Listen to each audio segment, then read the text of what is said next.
Hello everyone, and a very warm welcome to the Territory of Cinema channel. We are so glad to have you here with us today.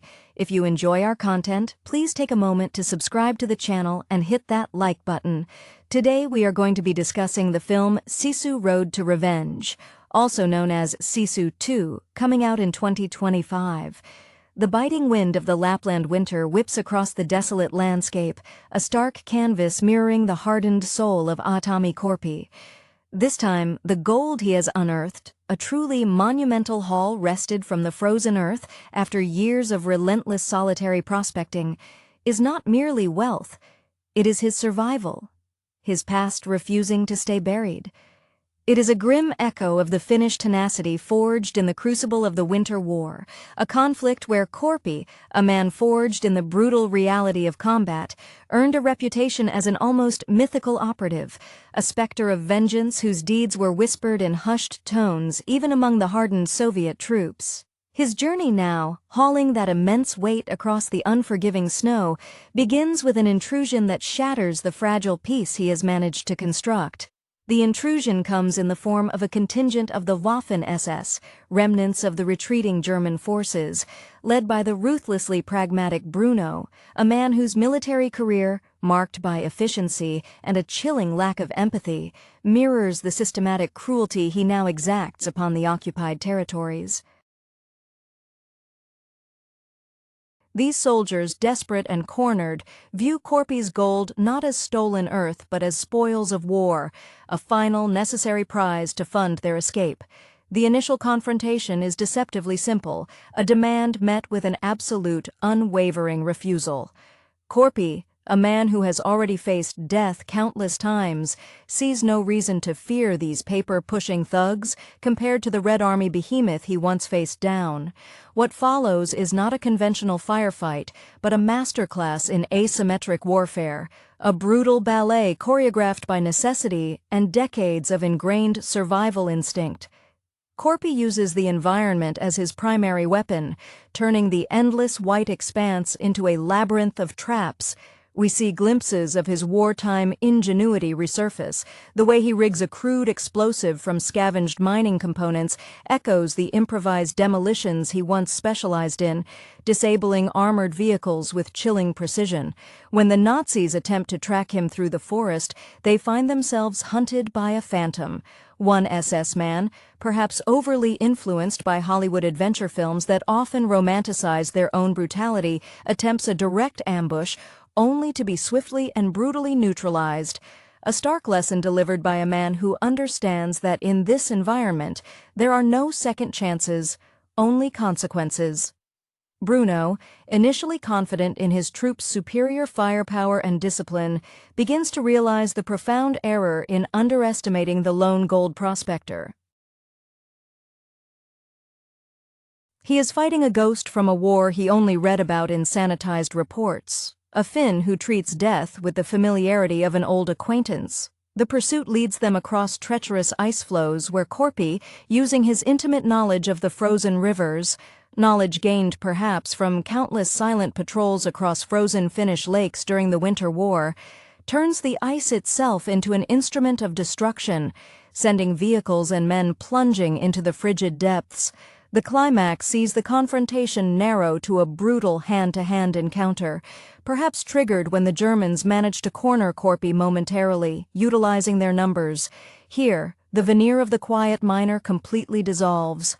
The sheer primal violence unleashed is terrifyingly efficient, a reflection of the sheer desperation required to survive a Soviet onslaught.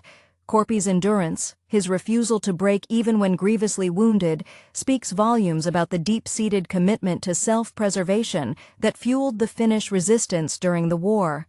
It is less about revenge for the gold, and more about defending the singular, precious autonomy he fought so hard to claim back from the jaws of global conflict. As the last of the German threat is extinguished, not with fanfare but with the cold, hard finality of a hammer blow, Korpi, bloody and exhausted, turns back toward the meager cabin. The gold, once a temptation, now simply a heavy burden to be carried forward into the next silence. The road ahead remains long, but the immediate threat, that shadow of organized European evil, has been swept away by the unforgiving snow. The silence that settles after the last desperate struggle is thick, heavy with the metallic tang of spilled blood mingling with the sharp scent of pine and frost. Tommy Corpy stands for a long moment, his breath clouding the air in ragged, shallow bursts. He is not triumphant. Triumph implies elation, and Corpy is far beyond such frivolous emotion. What remains is a profound, aching fatigue, the kind that sinks deep into the bone marrow, the residue of having to perform acts of extreme violence simply to retain the right to exist in peace. His movements, usually economical and precise, are now slightly marred by injury. A deep gash on his forearm, perhaps, but the sheer force of his will keeps him upright. He looks down at the scene, not with satisfaction at the bodies of the SS men, but with a sort of weary disgust, as if cleaning up a necessary but unpleasant mess. Bruno, the SS commander, perhaps a man who cultivated an image of Aryan superiority back in Berlin, meets his end not with a dramatic shout, but with a pathetic whimper as the inevitable consequence of his arrogance crashes down upon him. Corpy does not grant him a quick death. The lingering moments are drawn out, a mirror held up to the suffering inflicted by Bruno's command structure across Europe. This isn't personal vendetta in the modern sense. It's the inescapable law of the wilderness, amplified by the brutal calculus learned on the Karelian Isthmus. Corpy's face, perpetually weathered, seems even older in the weak afternoon light, his eyes the color of glacial ice reflecting decades of forced stoicism. He meticulously retrieves the scattered sacks of gold, his large, calloused hands working with a practiced slowness that belies the urgency of his situation. Every coin, every nugget represents not just the future, but the validation of his solitude. In his isolation, he found a form of penance, a way to keep the specter of the war, the faces of those he killed, the friends he lost, at bay. The gold was meant to solidify that barrier, to buy him a life utterly separate from the machinations of nations. The Germans tried to drag him back into that sphere of conflict, and for that they paid dearly. The detail of the discarded SS gear is telling. Corpy ignores the remaining firearms, recognizing them as complicated tools of a failed system. He does, however, take a practical measure, perhaps securing a length of strong rope or a durable, insulated coat discarded by one of the more unfortunate soldiers. He operates on pure utility, a characteristic honed during his service as a sniper and saboteur, where every piece of equipment had to serve a critical, life-sustaining purpose. There is no room for ideology, only survival mechanics. As he finally shoulders the weight again, staggering slightly under the immense load, the vast, empty landscape seems to breathe a sigh of relief. The threat has been neutralized, not by an army or a government, but by a single, immovable man whose concept of freedom is absolute and fiercely defended, purchased again with blood in the uncompromising cold. He walks toward the faint promise of shelter, leaving behind a trail that will soon be erased by the relentless, purifying snow. The journey back to his isolated shack is a slow, agonizing crawl, each step a testament to the raw, almost inhuman resilience ingrained in Corpy. The weight of the gold, which had seemed merely heavy before, now feels like an anchor dragging him toward the earth, a physical manifestation of the immense burden of his survival. He notices the slight tearing of his leather boot sole against a sharp piece of shale hidden beneath the snow. A trivial detail that nonetheless causes a spike of irritation. Such imperfections, such small vulnerabilities, are precisely what the SS had tried to exploit. His focus narrows entirely to the rhythm of his breathing and the placement of his feet. This tunnel vision is reminiscent of the deep concentration required when setting up an overwatch position, where the entire world shrinks down to the crosshairs and the slight quiver of the target's breath. It is a defense mechanism. To allow his mind to wander back to the carnage he just orchestrated would be to risk psychological collapse, a luxury Corpy cannot afford. The ghosts of the Winter War, momentarily held back by the immediate necessity of fighting the Nazis, begin to press against the edges of his awareness, whispering regrets he refuses to acknowledge. He pauses near a stand of skeletal birches, pulling the salvaged, heavy woolen greatcoat tighter around his shoulders. The coat, stiff with dried mud and perhaps something worse, smells faintly of brine and old tobacco, the lingering scent of the desperate men who wore it last. It is a necessary compromise, sacrificing the moral purity of his solitude for a few degrees more warmth against the dropping temperature. Corpy is a pragmatist elevated to an art form. He takes what he needs, leaves what he can, and feels no remorse for the transaction. The small, ramshackle cabin, when it finally appears through the gathering twilight, is less a home and more a bunker. Inside, the meager fire he had banked before his ordeal gives up a weak, smoky heat. He empties the gold onto the rough-hewn wooden table. It spills out, dull and heavy, reflecting the flickering firelight with a sullen gleam. For a fleeting second, he stares at it, not as wealth, but as the cause of all this unnecessary violence. He had sought quiet. The gold had guaranteed noise. A Tommy walks to the corner, moving stiffly, and pulls out a battered tin box. Inside, there are only a few items: a yellowed photograph, perhaps of a lost love or family from before the conflict, and a tarnished Finnish military identification tag. He doesn't look at the photo. Instead, he picks up the tag, turning it over in his fingers. This, not the gold, is the true relic of his identity. The recognition of the sacrifice he made years ago, the sacrifice of a normal life, is what drives him now. He meticulously cleans the dried blood from his hands in a bowl of snowmelt, his movements slow and deliberate, preparing not for celebration, but for the long, solitary task of enduring until morning. The silence of the wilderness has returned, but it is a watchful, hard-won silence, paid for in the currency of extreme violence. The next morning dawns with a relentless, indifferent clarity, the sun offering light but no warmth to the frozen world outside Corpy's cabin. The fatigue of the previous day has settled into a deep, throbbing ache, yet the necessity of action overrides any desire for rest. Corpy understands that while he eliminated the immediate threat, the world is vast, and desperate men travel in uncertain patterns. His primary task now is not celebration, but erasure. He must vanish the evidence of the encounter as thoroughly as the snow eventually claims the tracks of the elk. He begins by methodically tending to the wounds the skirmish left upon him. There is no doctor, no soothing balm, only the raw, immediate application of folk remedies honed by generations of necessity, strong, harsh spirits poured over the cuts to cauterize and clean, followed by binding the wounds with strips torn from an old, clean linen shirt kept specifically for such dire emergencies.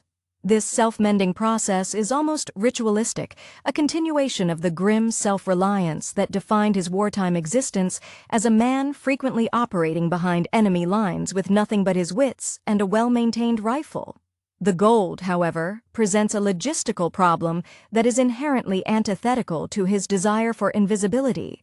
It is too heavy, too conspicuous. Corpy spends the better part of the morning painstakingly sorting the immense hoard. He separates the heavy, recognizable gold bars, the easily traceable evidence of his incredible luck, from the smaller, more manageable nuggets. He selects a few heavy canvas sacks, placing only a fraction of the total amount inside. This remaining portion, still enough to sustain a lifetime of quiet living, must be hidden with a greater degree of commitment. He ventures out into the deep woods, moving with a practiced stealth that belies his heavy burden. Corpy selects an unlikely spot, perhaps the base of an ancient, lightning-scarred pine known locally for its deep, gnarled roots, or a narrow, almost inaccessible crevice within a granite outcrop. He digs with the same grim determination he once used to bury caches of ammunition during the Finnish winter retreats, a knowledge of deep concealment necessary for survival against overwhelming odds.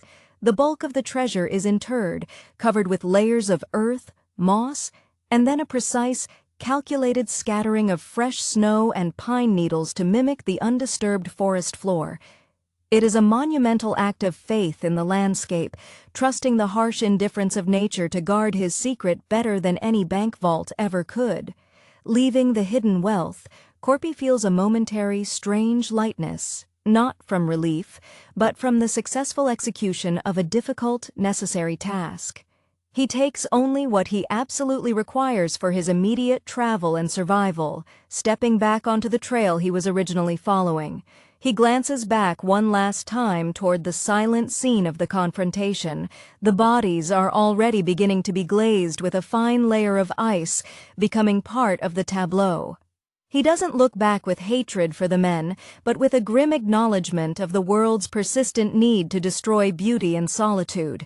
He turns his face toward the north, toward the unseen horizon, the weight of his small remaining fortune, a comforting, familiar pressure against his back, ready to walk until the next inevitable interruption demands the reawakening of the legendary ghost of Lapland.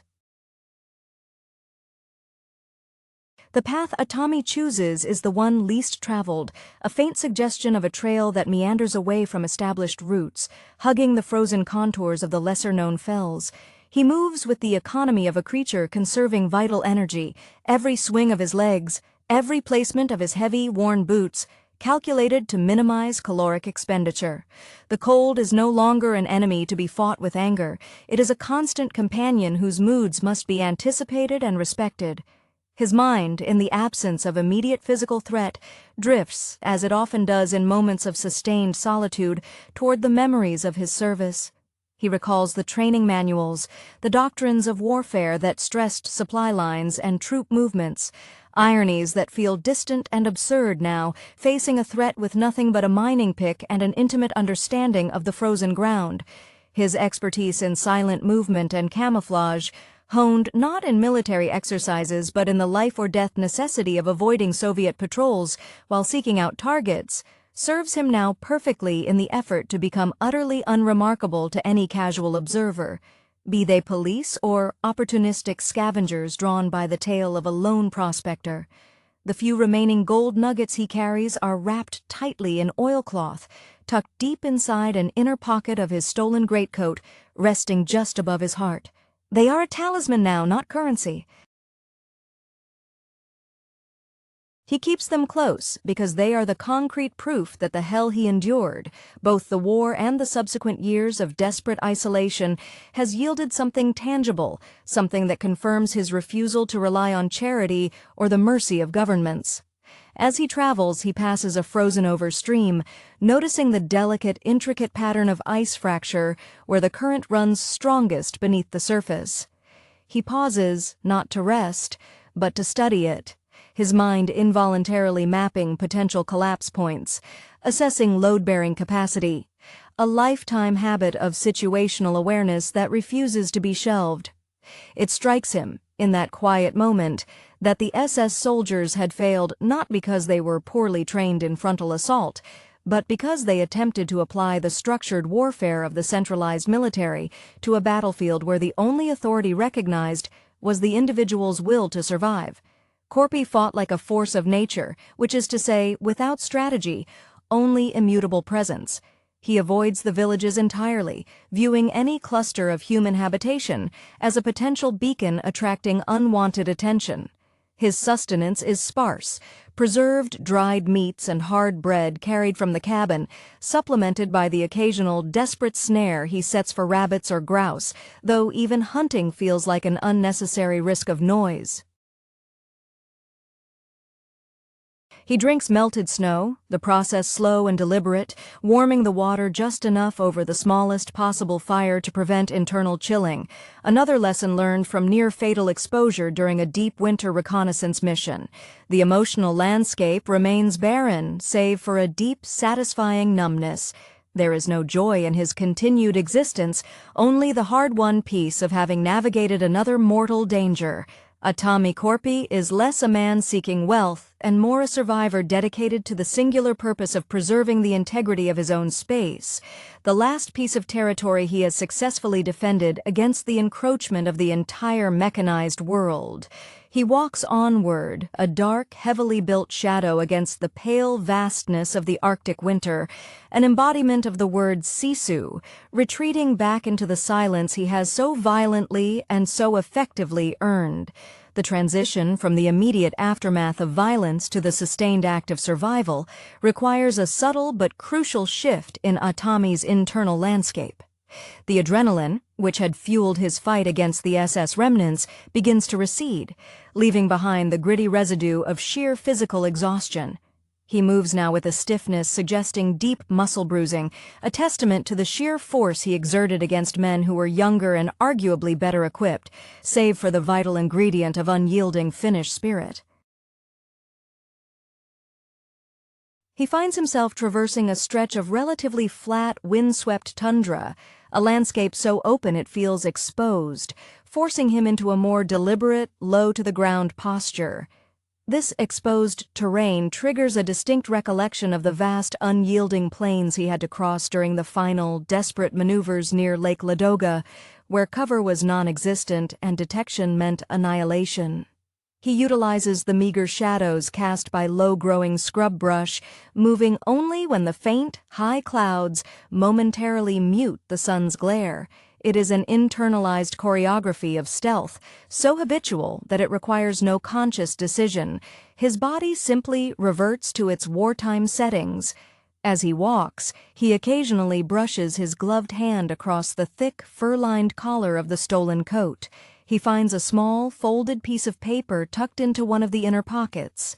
Not military orders, but a postcard, likely intended for the soldier's family back in Germany. It depicts a sunny village square, vibrant with civilian life. Korpi glances at the image for a long second. There is no flicker of envy, only a cold recognition of what he has willingly forfeited. He understands the desire for that simple life, but recognizes his own inability to inhabit it. His path is too scarred, his spirit too accustomed to the brutal simplicity of combat logistics. He crumples the postcard without malice, recognizing it as another piece of unwanted debris from the outside world, and stuffs it into a pouch where he keeps his used matches. His focus sharpens when he notes a change in the quality of the snow underfoot. It has a slightly different crust, suggesting a recent disturbance that isn't his own. He stops instantly, melting into the shadow of a large boulder, becoming utterly motionless. This vigilance is the essence of his legendary status, the ability to register the infinitesimal deviations from the norm. He waits, perfectly still, for what feels like an eternity, his senses straining to parse the slight scent of wood smoke or the distant sound of a sled runner. After several agonizing minutes, the analysis concludes. The disturbance is old, perhaps a lone trapper from weeks ago, or possibly just a shift in the snowpack caused by wind-settling debris. He allows himself the small luxury of resuming movement, though the caution remains heightened. He is not running to anywhere specific, but rather walking away from the complications of the civilized world and the organized military machine. His destination remains fluid, dictated only by the need for continued solitude and sustainable cover. The gold, temporarily secure beneath the frozen earth, has served its purpose. It has bought him the space to breathe and the resources to secure his necessary isolation. Atami Korpi is a living monument to self-sufficiency, a man whose greatest victory lies not in the battles he won, but in the persistent, silent refusal to be consumed by the world's clamor. He continues his slow, deliberate march into the increasing pallor of the late afternoon. A solitary figure perfectly adapted to the unforgiving, beautiful emptiness that is his true sanctuary. The light begins to fail rapidly, the Arctic twilight descending not as a gentle fade, but as a sudden, heavy curtain drawing across the sky. Korpi, sensing the sharp drop in temperature that precedes the true brutal cold of the polar night, seeks shelter not in building something new, but in exploiting the existing topography. He locates a shallow overhang carved into the side of a low ridge, a natural windbreak that requires minimal modification. It is here, amidst the frozen scree and sparse, hardy mosses, that he will make his temporary camp for the night. He unpacks his meager supplies. The dried meat is tough, requiring patient chewing, and he takes small, measured sips of the water he melted earlier, ensuring that his internal core temperature remains stable. His routine is one of absolute minimization. Light a fire only large enough for water and minimal heat, consume only necessary calories, expend energy only on essential movement. This austerity is not hardship for Corpy. It is the baseline of his existence, a discipline so ingrained it feels as natural as breathing. While tending the small, carefully shielded fire, a tiny, flickering orange eye against the overwhelming dark, he meticulously cleans his most essential tool, a heavy-duty wood axe that doubles as his primary close-quarters weapon. The blade reflects the firelight with a sharp, menacing clarity.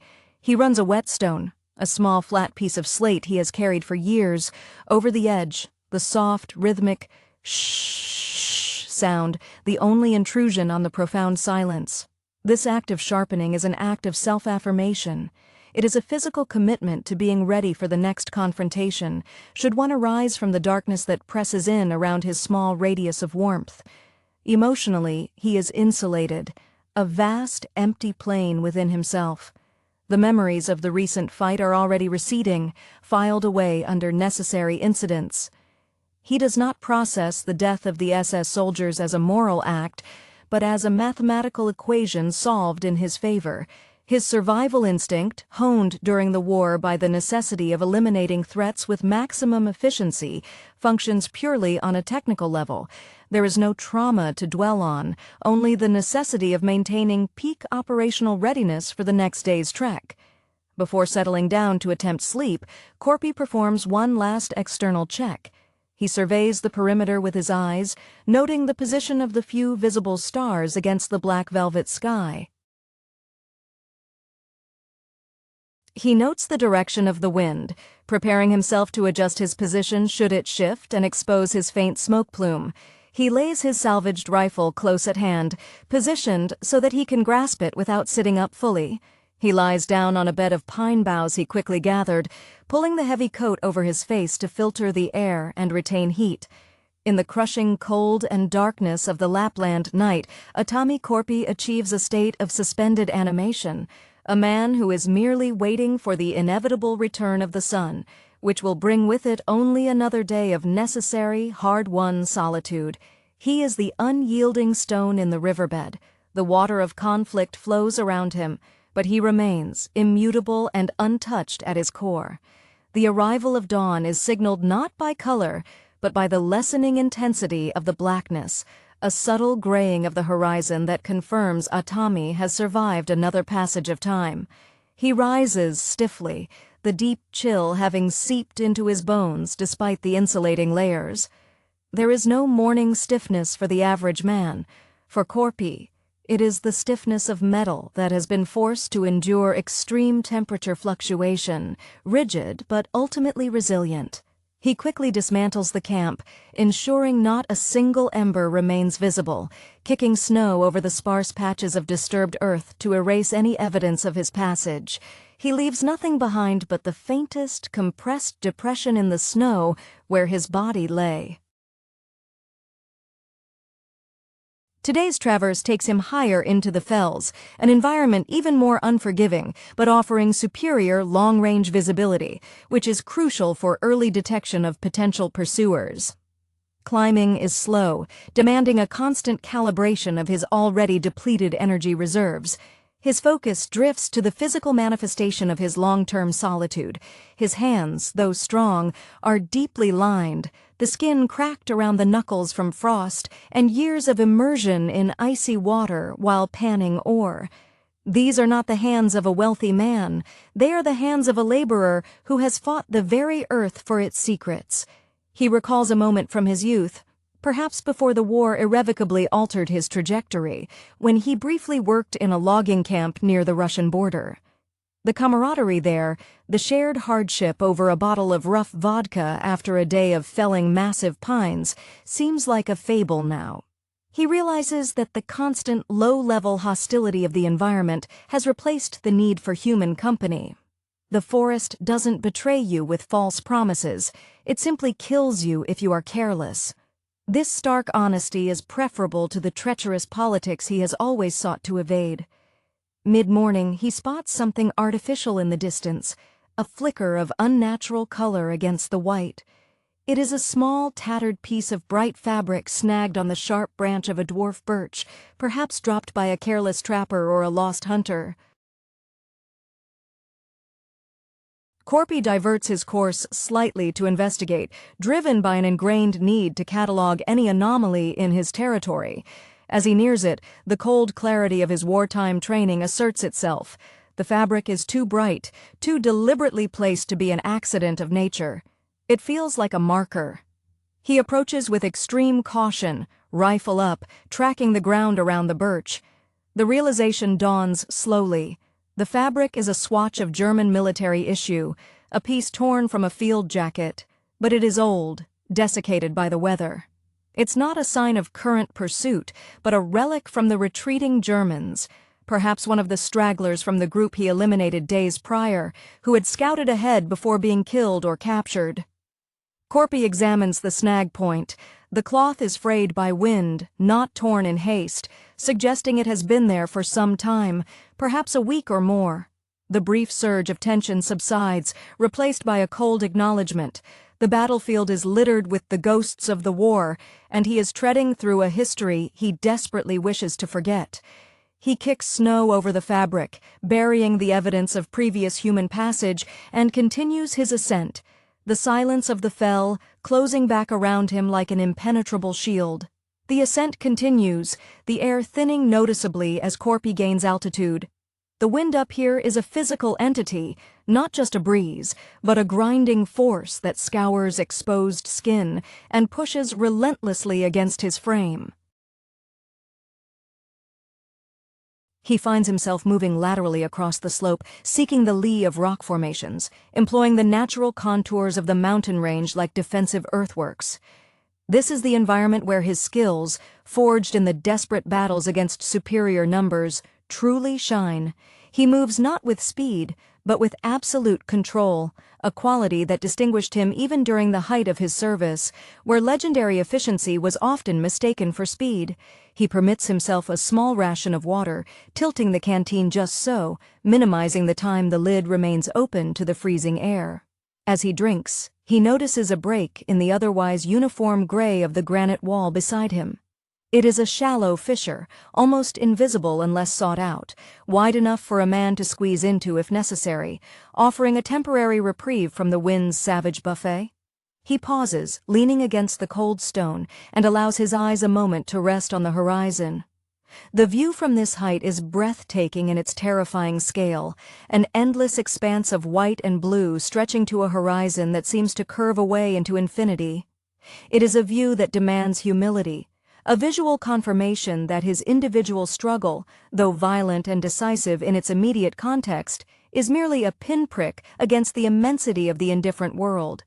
It is in these moments of clarity that the deep underlying melancholy of his existence surfaces, not as despair, but as a quiet acceptance. He traded the complexities of societal life, the potential for connection, for comfort, for this raw, untainted autonomy. He pulls out the small tin of tobacco he had saved from the cabin, a luxury reserved for moments of genuine respite. The tobacco is dry, almost crumbling, but it yields a thin, acrid smoke when lit carefully. He draws the smoke deep into his lungs, a small act of defiance against the sterile cold. It is a momentary indulgence in sensation, a reminder that his body, despite the wounds and the exhaustion, still demands sustenance beyond mere calories and warmth. The memory surfaces again, unbidden. A scene from the Winter War, perhaps. A brief, shared meal with a comrade under a makeshift tarp while Soviet artillery pounded the tree line kilometers away.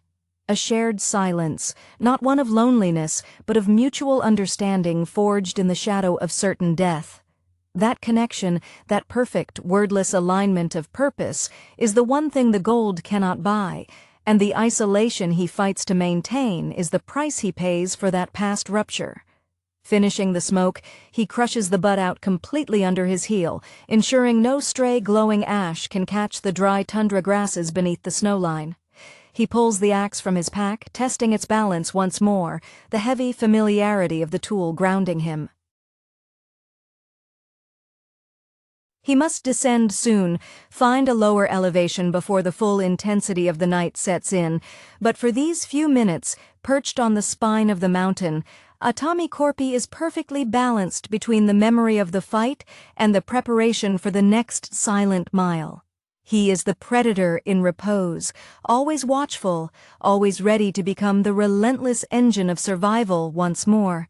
The descent is always harder on the knees and back, forcing Korpi to rely even more heavily on the tension in his core and the precise placement of his hands on the slippery rock faces.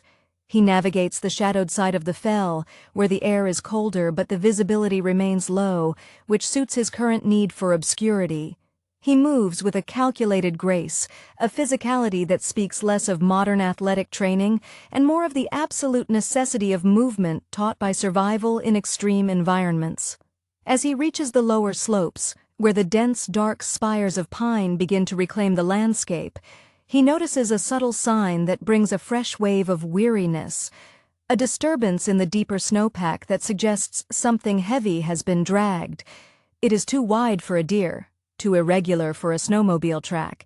It is the clumsy, heavy passage of men burdened by cumbersome equipment, perhaps the same men who were trailing the SS contingent, or perhaps scavengers alerted by the distant, muffled sounds of the earlier conflict. Regardless of origin, it represents a crossing of his intended path.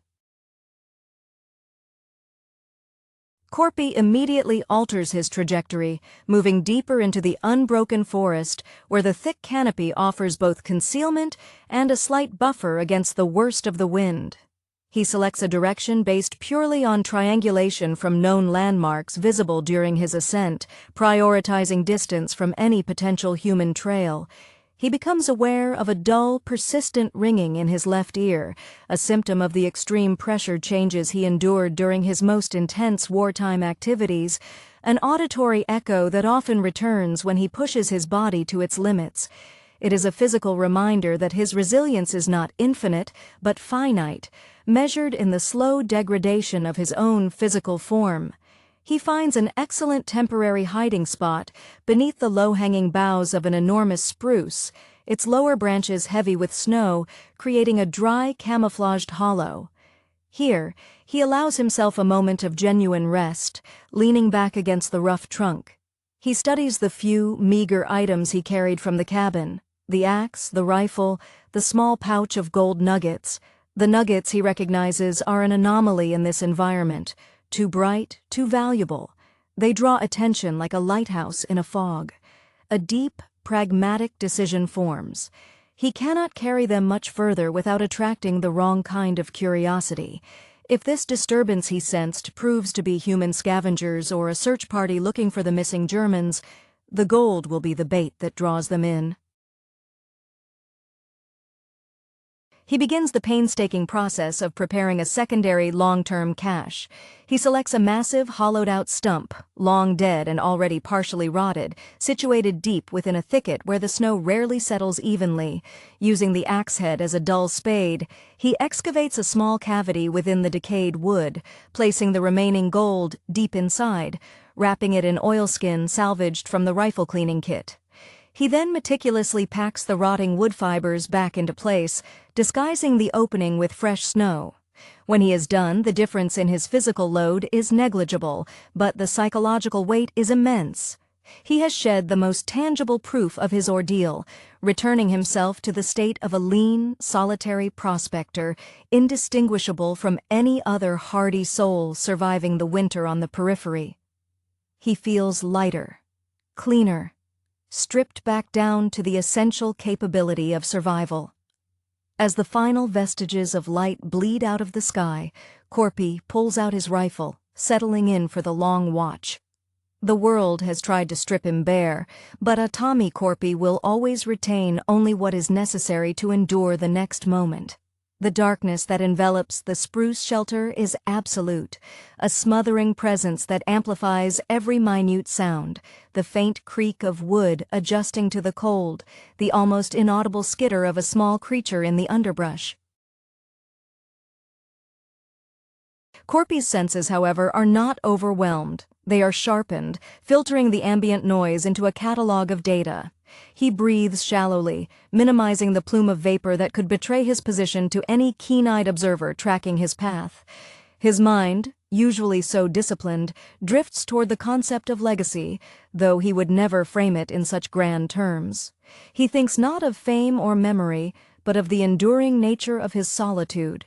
He is fighting against entropy, the natural tendency of the world to pull disparate elements, like a single man, back into the collective, whether through government, war, or simple human need. His entire existence is a sustained act of resistance against being accounted for. He touches the rifle stock, the familiar grain worn smooth by years of contact. He contemplates the nature of the men who sought his gold. They were driven by greed, by the remnants of ideologies that promised order and reward, but delivered only desperation. Corpy, by contrast, is driven by a negative imperative, the need to remain undisturbed. The German soldiers were chasing a future they believed they were owed. Corpy is merely defending a present he violently carved out for himself. Hours pass in this state of watchful stillness. When he finally shifts, it is not from restlessness, but from a calculated decision to change his sensory input. He silently emerges from beneath the spruce boughs, moving a few yards away to scan the open snowfield before returning to the shelter. In that brief exposure, he sees it, a faint, almost imperceptible glimmer on the distant horizon where the first suggestion of the pre-dawn glow might appear. It is a tiny spark of light, too regular, too slow in its movement to be natural, such as a distant fire or the lamp of a lone traveler. This discovery instantly triggers a cascade of tactical assessments. If it is a search party following the SS, they are slow and poorly coordinated, focused perhaps on the general area of the gold site. If it is merely another isolated trapper, the risk is manageable, provided he maintains absolute stealth. Corpy does not flee from the sign of others.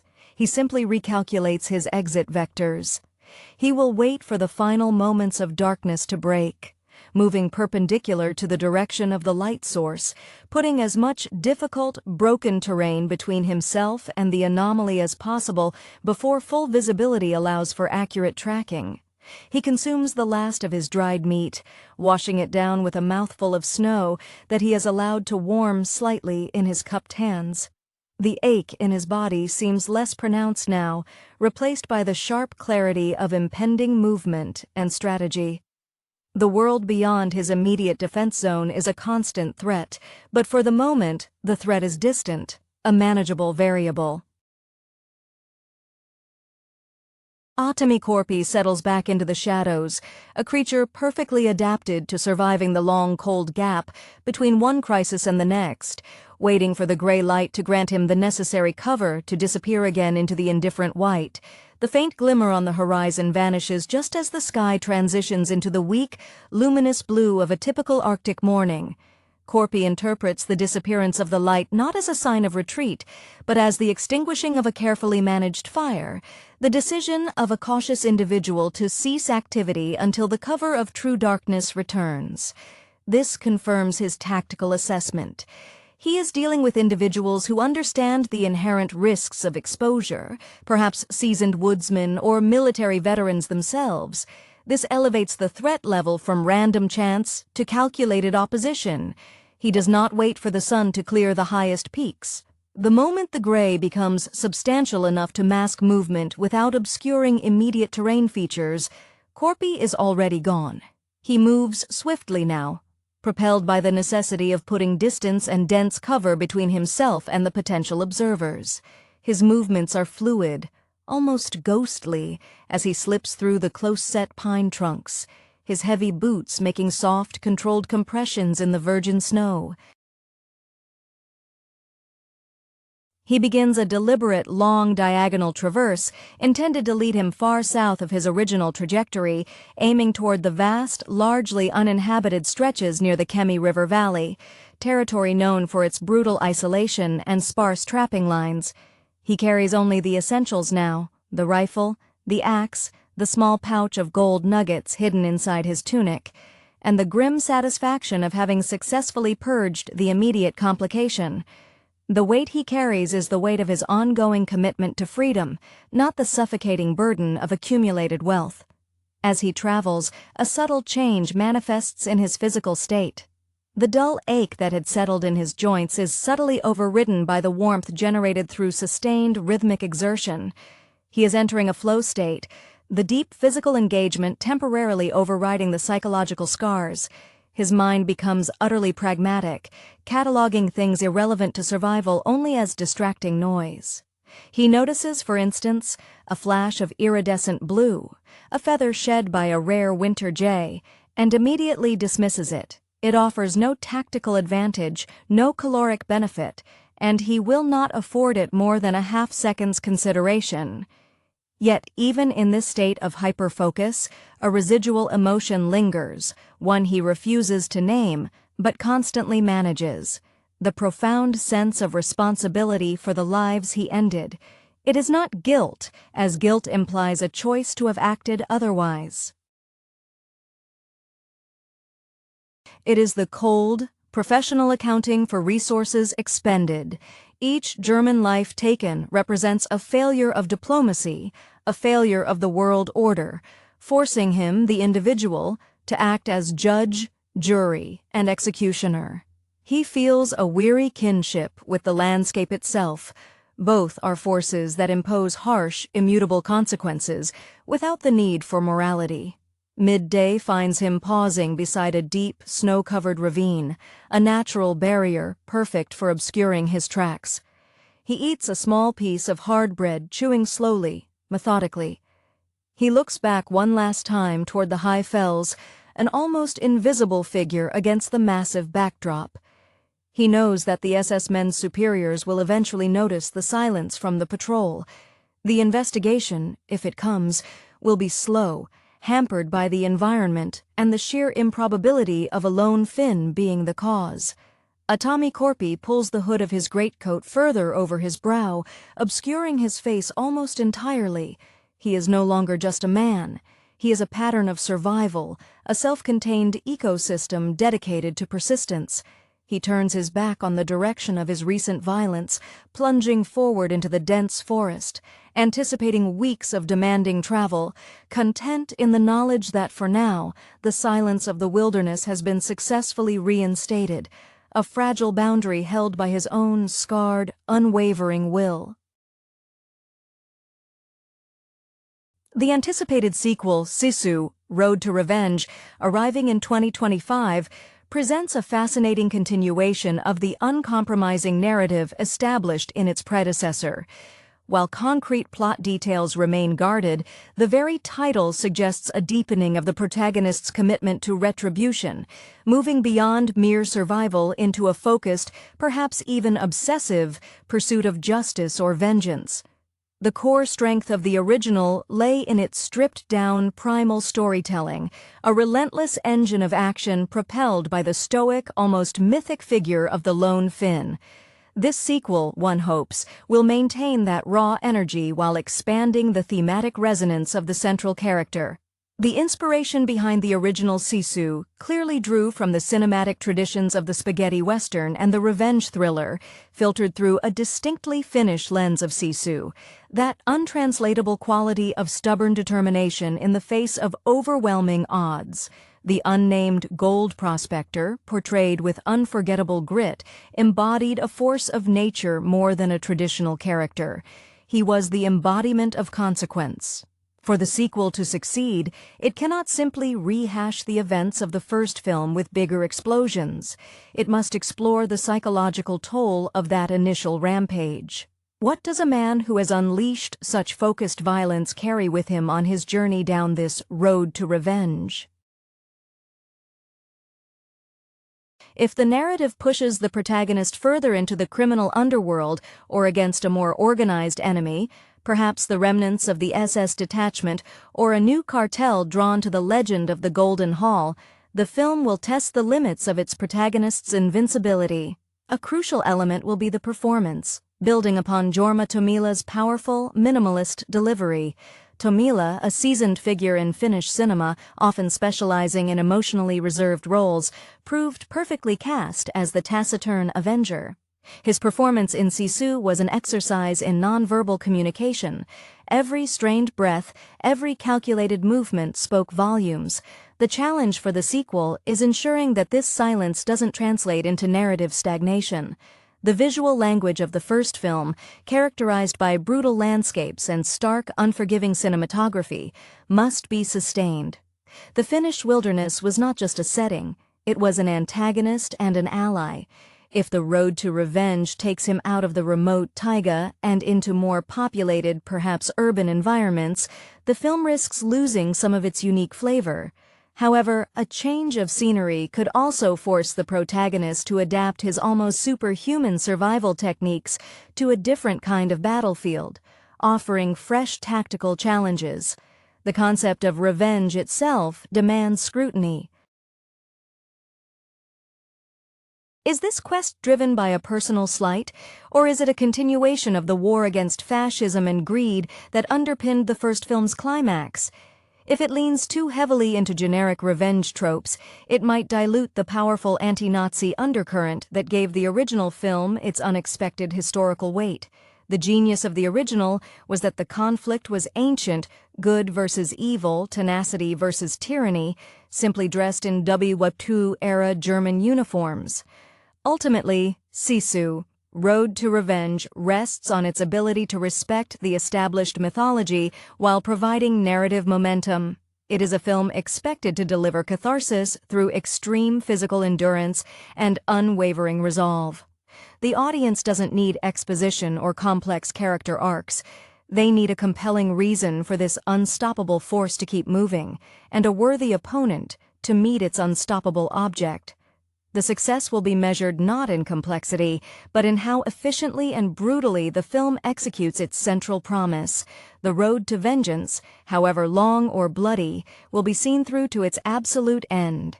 The anticipation surrounding this sequel stems largely from the almost archetypal nature of its hero. He isn't merely a man seeking recompense. He is a walking manifestation of historical trauma and unyielding national spirit. Jorma Tommila's portrayal suggests a man whose emotional core has been cauterized by years of conflict, leaving behind only the essential drive to complete the task at hand. In the first installment, his few visible reactions, a weary sigh after dispatching a particularly tenacious foe, the almost clinical way he tends to his wounds, spoke volumes about a lifetime spent prioritizing function over feeling. For Road to Revenge, the danger lies in over-explaining this inner world. The power of the original was its ambiguity. We projected our understanding of hardship onto his silence. If the sequel grants him too many flashbacks or too much dialogue, it risks turning a mythic figure into merely an ex-soldier with a vendetta. The thematic weight must continue to rest on the environment. The bleak, snow-drenched Finnish landscape served as a crucible, baking the gold prospector's resolve into something unbreakable.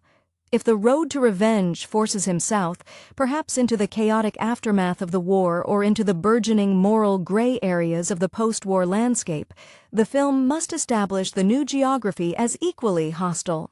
A change from the silent, white expanse to the murky alleys of a European city demands a new visual vocabulary for his Sisu, a shift from brute, environmental dominance to cunning, urban evasion.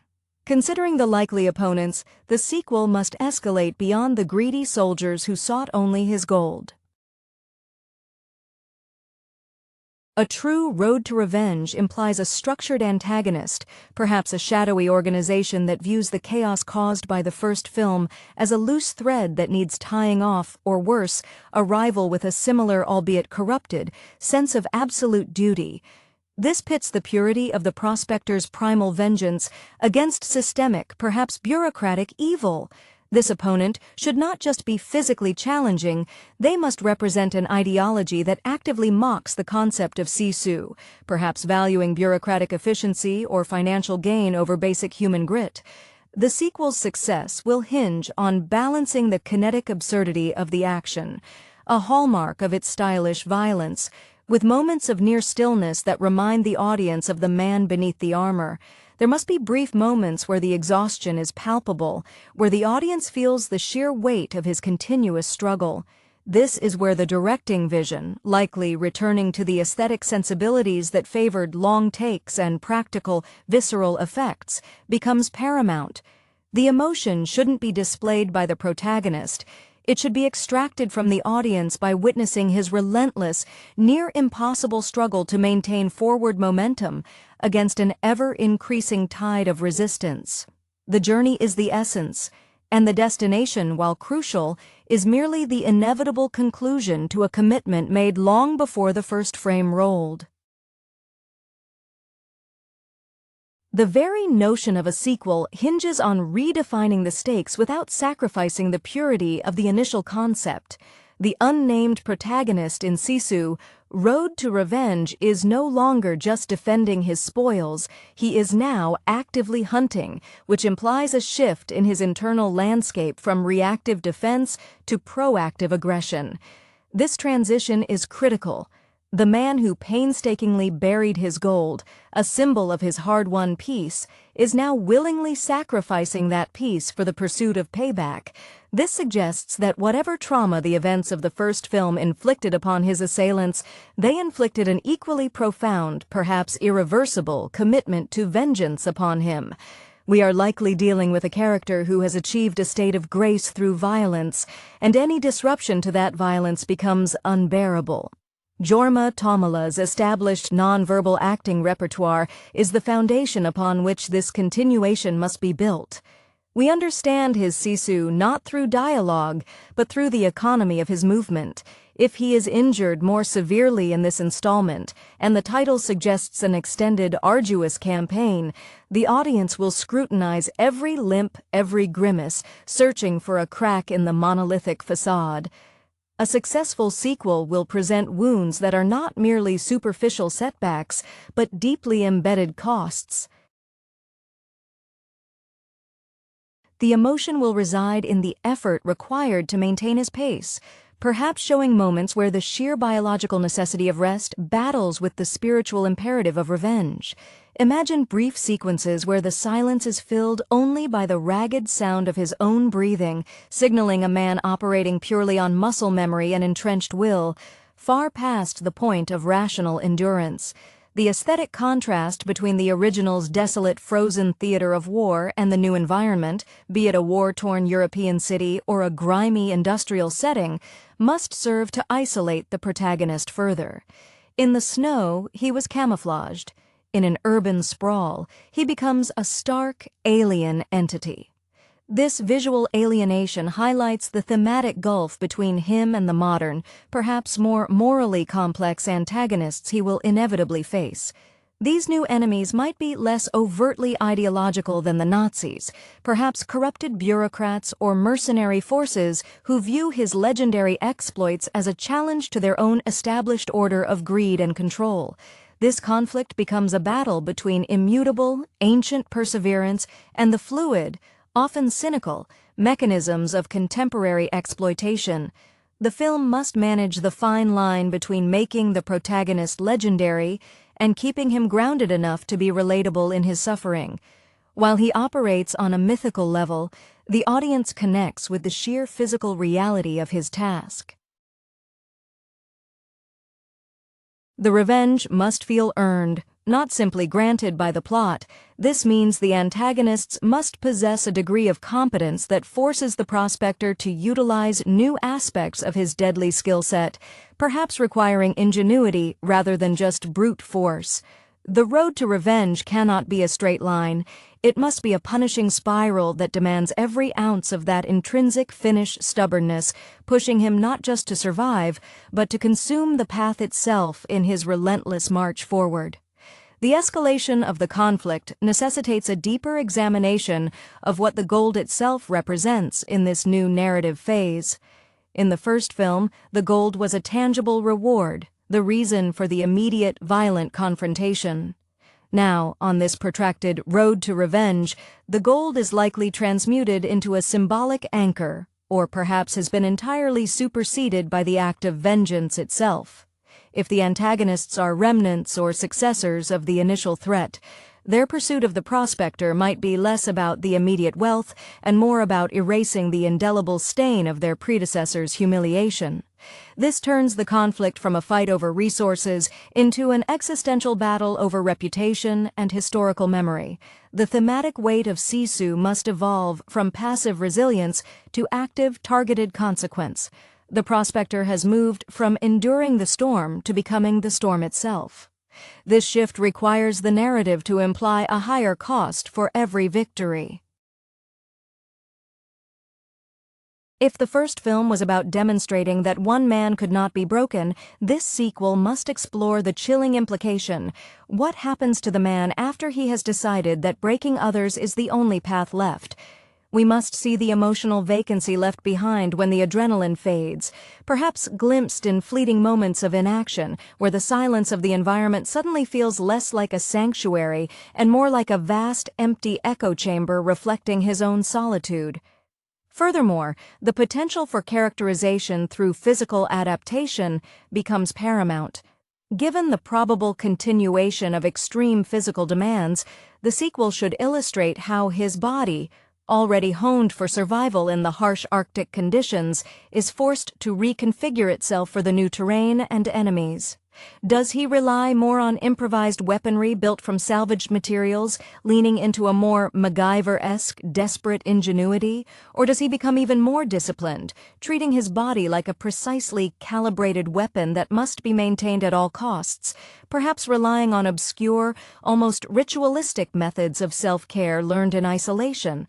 His interaction with technology or the social structures of a potentially more modern enemy setting should highlight his inherent incompatibility with civilized maneuvering. He is the primitive, unbreakable tool entering a world of complex, fragile systems. The narrative tension will peak when the physical opposition meets an intellectual challenge he cannot simply outfight. If the new antagonists are savvy enough to understand the power of his legend, understanding that confronting him head-on is folly, they might attempt to break him psychologically, perhaps by targeting his past, his few remaining vestiges of humanity, or by using hostages or manipulated scenarios to force him into morally compromised positions. This tests the very definition of Sisu. Is it merely the refusal to stop fighting? Or does it encompass the wisdom to choose the right fight, even if that means momentarily accepting a strategic retreat that looks indistinguishable from defeat? The genius of the sequel will be in ensuring that his forward momentum remains absolute, even when his actions appear momentarily circuitous or hesitant to the uninitiated viewer. The psychological burden of carrying such a legendary capacity for violence forward is the unexplored territory where Sisu Road to Revenge must find its dramatic footing. The first film treated its protagonist as an elemental force. The sequel must now grapple with the aftershocks of that force. We saw in Tommila's performance an economy of expression that suggested deep reserves of past suffering. On the road to revenge, those reserves are not being replenished. They are being spent.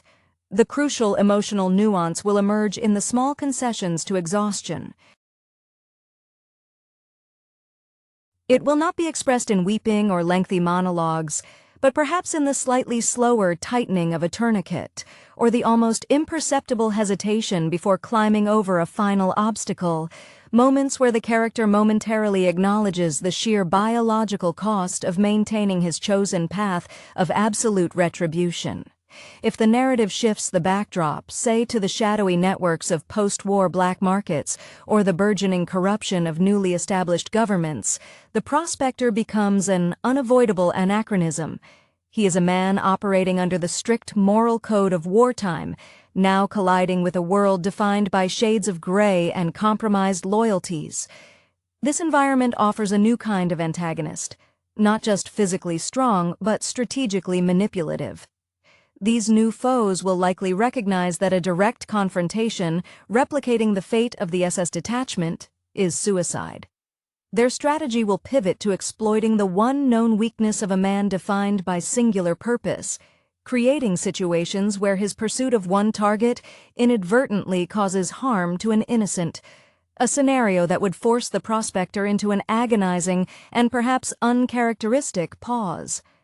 The exploration of his solitude deepens the myth. A man on a revenge quest is often isolated, but this protagonist seems actively defined by his detachment. In this sequel, his isolation may become actively imposed by fear from others. He is now a known entity, a living ghost story whispered among criminals. His presence should disrupt entire systems simply through rumor. The emotional weight here rests on the audience's understanding that every town he passes through, every transaction he attempts, is tainted by the legend he has unwittingly created. He is not just fighting men, he is fighting the narrative that surrounds him. The success of the action sequences, which must remain visceral and grounded despite their improbability, will depend on the clarity of consequence. Each victory must feel consequential to the man achieving it. If he acquires a new resource, perhaps better equipment or vital intelligence, it should not feel like a power-up, but a hard-won necessity paid for in blood or endurance. The path ahead demands that his Sisu remains the central character trait, yet it must be proven anew. It is no longer enough to endure pain. He must now demonstrate the will to inflict pain, commensurate with the perceived injustice, making the line between the hero and the unrelenting force of nature ever more blurred and terrifyingly consistent. The trajectory of this relentless pursuit logically pushes the narrative toward a confrontation with the architect, the entity truly responsible for the events that set this bloody road in motion. The initial antagonists in the first film served as brutal, if simplistic, manifestations of avarice and fascism.